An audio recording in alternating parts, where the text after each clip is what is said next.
Ukraine's next move. A U.S. tie at the World Cup. And if you believe in aliens, you might want to stick around to the end of the show. I'm Jeff Pierre, and you're listening to The 7 from The Washington Post. It's Thursday, July 27th. Let's get you caught up with today's 7 stories. Number 1. Ukraine launched a new push in its counteroffensive against Russian forces.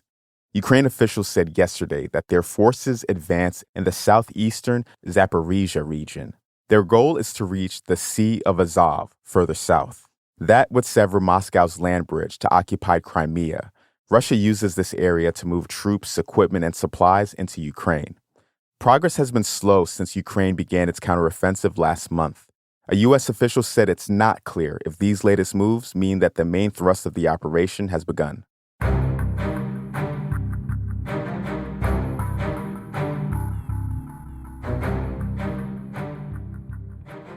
Number 2. A federal judge delayed accepting a guilty plea from Hunter Biden. A deal was struck last month in which President Biden's son would plead guilty to 2 tax charges. But at a hearing yesterday, it began to unravel. The judge said the terms of the deal may not be constitutional. She asked prosecutors and defense lawyers to work out a fix to address her concerns. If that doesn't happen, Biden could face a criminal trial. This was just the latest twist in a high-profile legal battle. It's become a favorite talking point for Republican critics of President Biden and his family. It's been 7 hours and 50 days since you took your love away. Number 3. Irish singer-songwriter Sinéad O'Connor has died. O'Connor sold millions of records in the 1990s. She's probably best known for topping the charts with her 1990 single, Nothing Compares to You.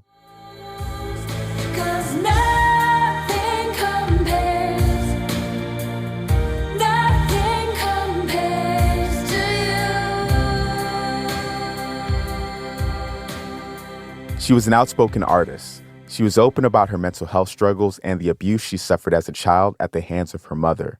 O'Connor famously tore up a picture of the Pope that had belonged to her mother after singing on Saturday Night Live in 1992, sparking outrage. Her family announced her death yesterday. She was 56.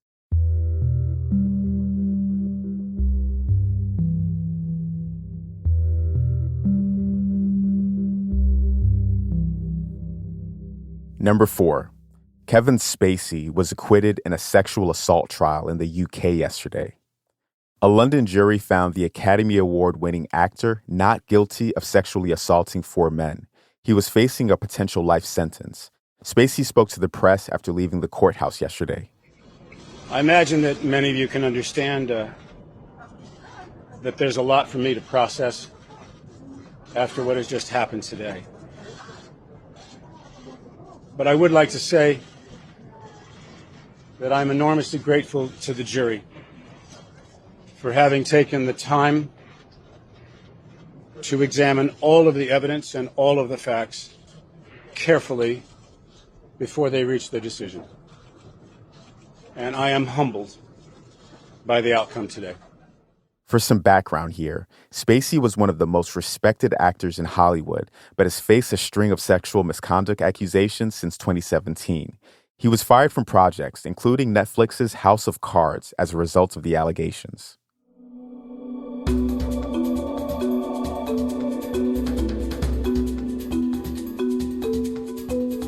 Number 5 is a Washington Post exclusive. Only a few doctors were punished for spreading COVID-19 misinformation. A post-analysis of disciplinary records from state medical boards found that they rarely disciplined doctors who misled patients about vaccines, masks, and unproven treatments. We learned that there were at least 480 COVID misinformation-related complaints made to the boards. Only a tiny fraction of those led to disciplinary actions, including 5 doctors losing their medical licenses. There's a lot to unpack here, so you can dig deeper into this investigation by going to WashingtonPost.com.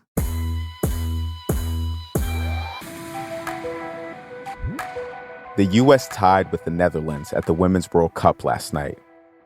The Dutch went ahead early, but U.S. captain Lindsey Horan leveled up the score at 1-1 in the second half. The U.S. remains at the top of Group E with 4 points after 2 games. Group play concludes Tuesday with the U.S. facing Portugal. A win or a draw would guarantee the U.S. a spot in the knockout round.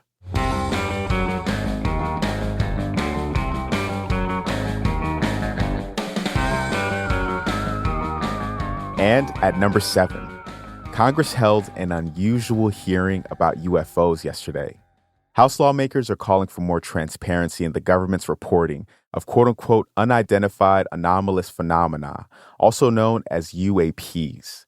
House members heard the testimony of 3 people who claimed to have knowledge of secret aliens and a government cover-up. One of the 3 was David Grush, a former employee of the Pentagon's UAP force. Here he is being questioned by Nancy Mace, a U.S. representative from South Carolina. If you believe we have crashed craft, stated earlier, do we have the bodies of the pilots who piloted this craft? As I've stated publicly already in my News Nation interview, biologics came with some of these recoveries. Yeah. Were they, I guess, human or non-human biologics? Non-human, and that was the assessment of people with direct knowledge on the program I talked to that are currently still on the program. These claims are unsubstantiated. Grush has sparked controversy by saying that the government is hiding alien spacecraft and bodies. So why is Congress talking about UAPs? It's a national security issue. The government wants to remove the stigma of reporting UAPs, especially among members of the military, in case there's important evidence of foreign drones or other technology. So there's no proof yet that these UAPs are spacecraft from another world.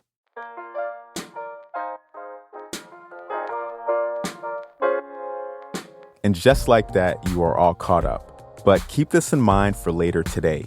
Our afternoon podcast, Post Reports, dives deeper into the most important news stories of the week. This week, my colleagues have explained the political crisis in Israel and examined what's really going on with the U.S. economy. Look for Post Reports wherever you listen to podcasts. I'm Jeff Pierre, and I'll meet you back here tomorrow.